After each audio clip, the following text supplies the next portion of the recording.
This is a thermoelectric generator.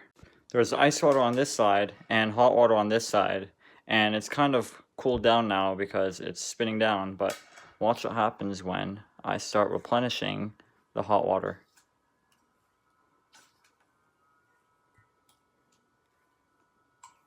So I just recorded a video about this, so it's not at its best right now, but you're gonna hear it spin up.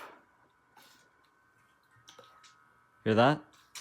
Let me add some cold water to the cold side. Whoa. Hear that go. Look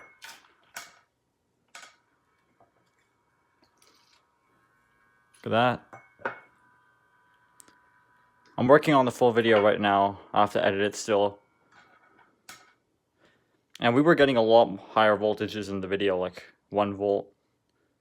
This is nothing, but it's pretty